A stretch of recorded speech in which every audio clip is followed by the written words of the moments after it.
Today, we are in a situation. You didn't have, derivatives trading was very new. You didn't have hundreds of ounces of paper contracts for each ounce of real deliverable silver. The potential to blast past that 1980 peak of 14 exists. So if you're at 73 and it goes to 10, you got 7.3 times the return on silver that you would get at gold, and gold doubling that. I mean, the potential here for silver is just enormous. Recent shifts across global markets have elevated silver to a level of attention not seen in many years, and analysts such as Mike Maloney emphasize that this momentum reflects far more than short-term enthusiasm. What began as a gradual upward trend now signals deeper structural forces taking hold. Persistent supply constraints, heightened geopolitical uncertainty, and accelerating industrial demand.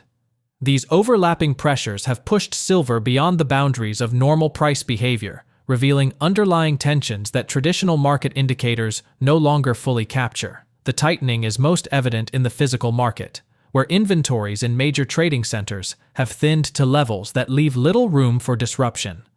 Buyers who once operated comfortably are now facing increasing competition for limited supply, a shift driven by a mining sector unable to scale output quickly enough to meet rising consumption.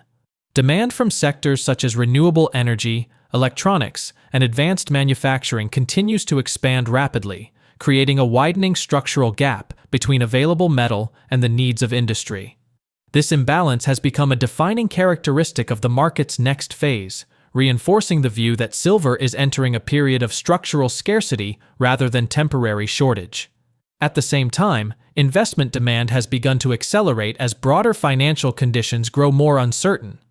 Elevated debt burdens, shifting monetary policy expectations, and stretched valuations across traditional asset classes are encouraging investors to seek protection in assets with intrinsic value. Maloney has long argued that this environment would strengthen the appeal of monetary metals, and silver is now benefiting from both its defensive characteristics and its essential industrial role.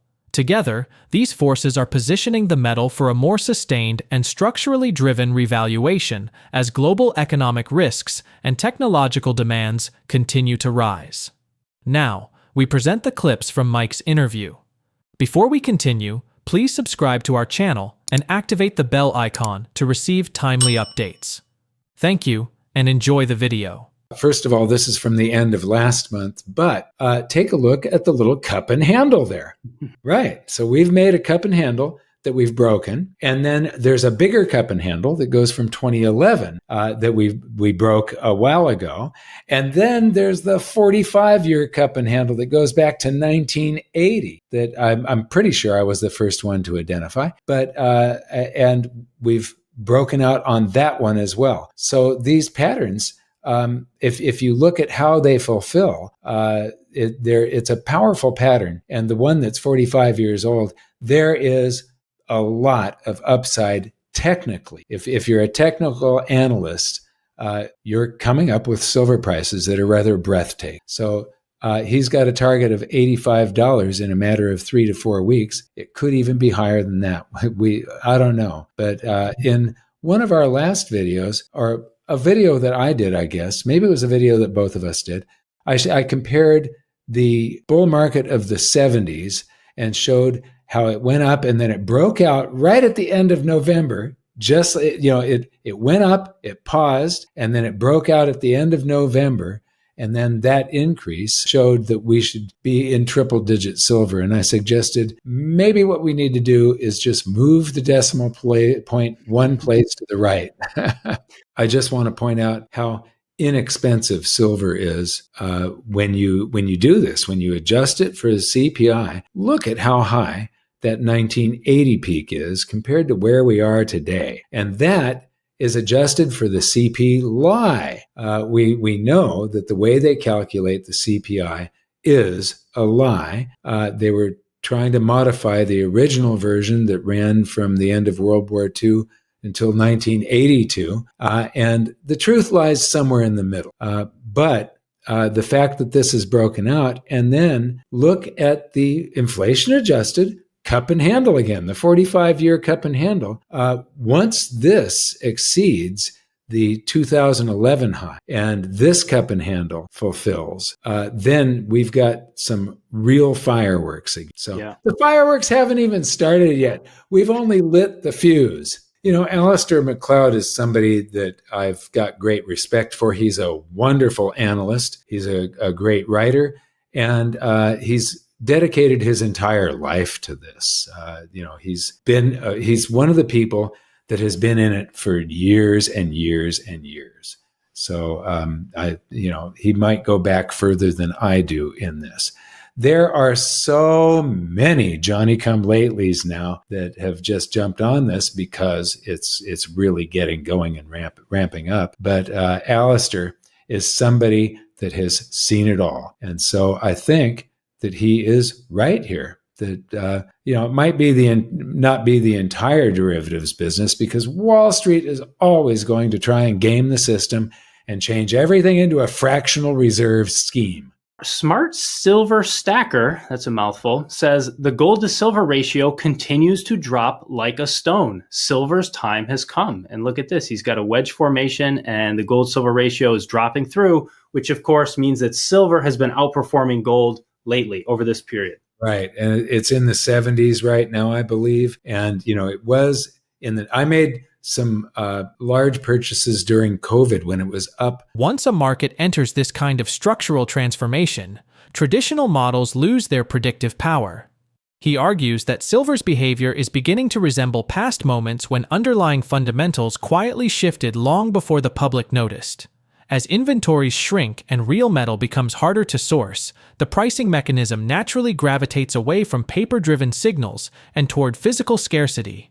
In Maloney's view, this transition is not speculative. It is the logical outcome of a system under long-term pressure, where demand is rising faster than the industry can respond. This emerging landscape is also forcing institutions, sovereign buyers, and major industrial players to rethink their long-term strategies. The steady, almost invisible accumulation Maloney has highlighted for years is now becoming more visible, suggesting that large entities are preparing for a future where silver is no longer easily accessible at current levels.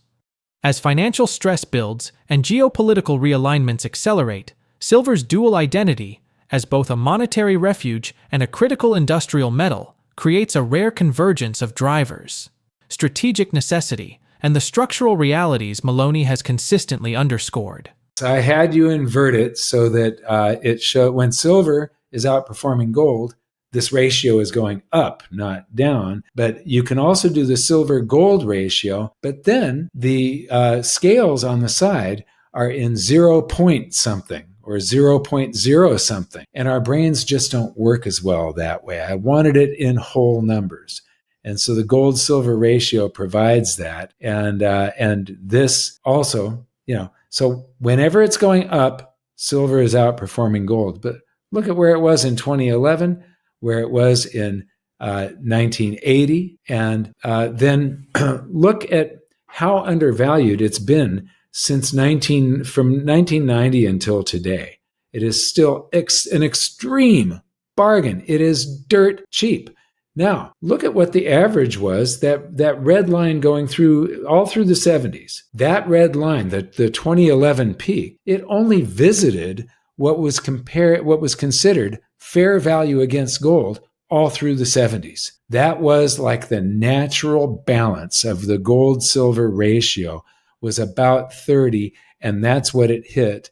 It wasn't. There was an intraday, I think, where it hit 30, not 31.7. So this must be end of day, or maybe, it's not weekly. It's end of day. And 14 in 1980. So from where it is right now, it's saying that it should outperform gold easily. It'll outperform gold 2.3 times, and it could outperform gold by more than 5.2 times.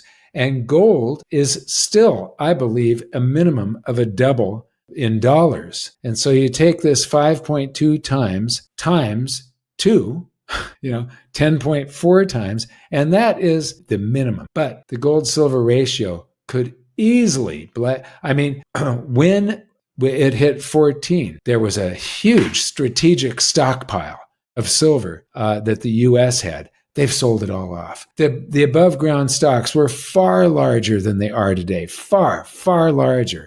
Today, we are in a situation, and you didn't have, derivatives trading was very new. You didn't have hundreds of ounces of paper contracts for each ounce of real deliverable silver. The potential to blast past that 1980 peak of 14 exists. So if you're at 73 and it goes to 10, you got 7.3 times the return on silver that you would get at gold. And gold doubling that. I mean, the potential here for silver is just enormous. Thing went back to another 5 or 10 years. You would see that silver's big move from the 4s into the 20s occurred while there was a silver deficit like there's been for the last 5 years. Then when it hit $48 in 2011, that spike, a whole bunch of people went out looking for silver. Takes a minimum of 5 years to get into production. And that's the reason you're seeing these small positive numbers. We had a deficit. The deficit went away, but there's this delay. And that delay is good because now it's saying that we're probably not going to get back into a positive situation with silver supplies until the 2030s. It takes a really high, the cure for high prices is high prices because it'll bring more to market, except to find a discovery, to turn it into a mine, and to get that ore above ground and refined into bars takes 5 to 10 years. There just isn't enough. There's not going to be enough for at least until the end of this decade. And that means super high prices. When you go to that market balance less exchange traded products, that's 7 years of deficit. If this chart started in 2019, that bar right there would start, the top of it would be at the zero line. The only reason it's above, because that year is a down year. The line that connects any of the two bars is the close of one year and the opening of the next year. And so if the data started in 2019, everything would be below the zero line. And that would place 2025 down and 2025 isn't over with yet. That was a projection that we saw, and the demand has increased. By the time they've got the final data, 2025 is going to be a much larger deficit because of all the investment demand that is happening right now. Those projections are always like a month or two behind. So they made those projections before the rush that is happening right now, before silver broke into all-time highs. If you started this in 2019, it would almost be 1.2 billion ounces of deficit cumulatively. But when you add the rush, it's probably going to be more. The next stretch for the metal seems poised to unfold in a way that catches most observers off guard. Not because the signals are hidden, but because they've been quietly building while attention stays fixed on short-term fluctuations. Global supplies remain tight, industrial consumption keeps climbing, and financial pressures are steering large players toward assets with tangible value. When these forces converge, the price often stops moving in small steps and instead accelerates in sudden waves, pushing past previous expectations and forcing the market to rethink what's considered a normal trading range. This shift doesn't rely on dramatic events. It grows out of structural imbalances that have been forming for years and are finally approaching a point where they can no longer be ignored. A scenario where values drift sideways for long periods and then jump rapidly is becoming more likely, especially as emerging technologies and geopolitical realignments amplify the demand side while limiting the availability of new supply. In such an environment, the next major move could appear abrupt, pushing the metal into territory that once seemed unrealistic. The real question now is whether the coming breakout will unfold as a controlled climb or as a sudden surge that dramatically resets market expectations.